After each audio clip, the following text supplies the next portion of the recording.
And our top story tonight at 11, Hoosier businesses struggling under the weight of this COVID-19 shutdown. All of this unfolding despite efforts from the federal government to help. Here's the main concern tonight. That help may not come soon enough. The Senate tonight voted yes on another $484 billion in relief funding for small businesses and hospitals. Now, we know that will include another $310 billion for the Paycheck Protection Program. But, Andrea, a shocking number of Indiana businesses say tonight they're still waiting on that first check from that program to arrive. That's right, Scott. In fact, it was set up specifically to help small businesses who are struggling simply to make ends meet. Well, under the shutdown, but funding ran dry a little earlier this month. As our Emily Longnecker tonight reports, the wait for this much-needed money is actually sending a ripple effect right through Hoosier homes.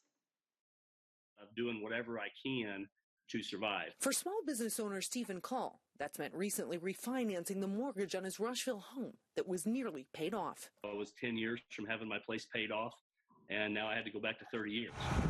All of it to try and save the family business Value Vending Call has owned for 34 years. We started this from scratch. It was a labor of love on our end. Now the hard work involves trying to get approved for loans the government promised small business owners in the wake of the COVID-19 crisis. I've got bills to pay. I've got things I'm trying to do. I just didn't have enough savings set back, to handle something this big. Call says business is down 70%. Many of his vending machines inside places that are closed down because of the coronavirus. And what money's inside those machines that could help Call, he can't even get to. I've even told him I'll put a whole hazmat suit on if that's what you want me to do. Getting help through the Small Business Administration hasn't been any easier.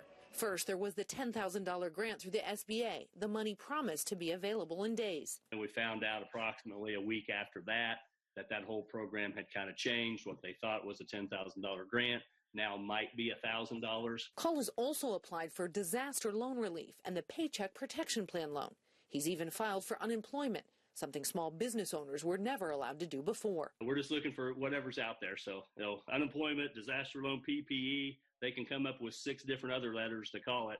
I'll apply for it, but right now everything's just kind of in flux. Cole's not alone in his frustration. The National Federation of Independent Business surveyed small business owners here in Indiana, and what they found wasn't promising. 80% of our members have received nothing. Indiana State Director hopes the money in this latest financial package, now approved by the Senate, will get to the small business owners who need it. We've got to fix this, and we need to fix it now, or Main Street is never going to look the same. But Stephen Call says he's not leaving.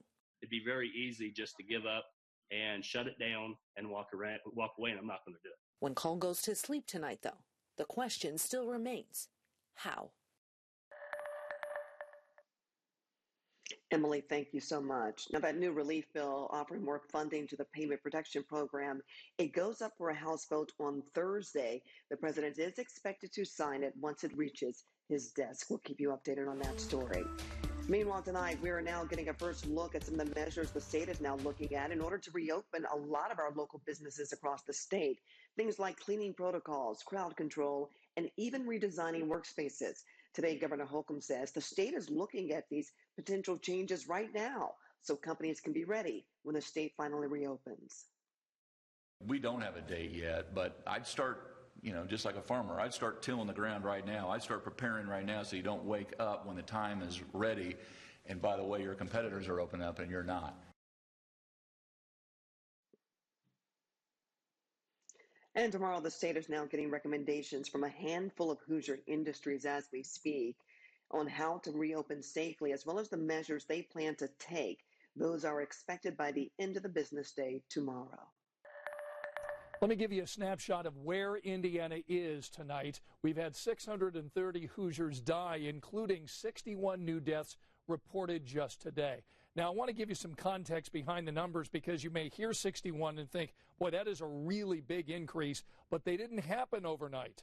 These reported new deaths actually happened between April 7th and yesterday. So they were spread out over a couple of weeks across several Indiana counties. But we know tonight that hospitals still have room for patients. About 47% of ICU beds and 77% of our ventilators are still available across Indiana. But there's concern that may not be the case if COVID-19 has a second wave about the same time that the flu hits later on in the winter. The head of the CDC says the combination of people battling both viruses could overwhelm healthcare systems across the country. The agency is offering these suggestions. They want state leaders to start looking ahead to the next wave by ramping up testing and contact tracing. Flu shots may be more important than ever this year. In fact, the CDC director says getting your vaccine may allow there to be a hospital bed available for your mother or grandmother that may get coronavirus. And new tonight at 11, the company behind those rapid coronavirus tests is now warning they could produce false negative results under certain conditions. Scientists over at the Cleveland Clinic are saying the Abbott Rabbit test only found the virus in about 84% of actual cases. Now, you may remember Indiana hospitals and clinics started using those tests earlier this month. Right now, there's no estimate on how many of these tests may have come back with those incorrect results. The company has already issued new guidelines tonight to clinics and labs to reduce the chances of a false negative.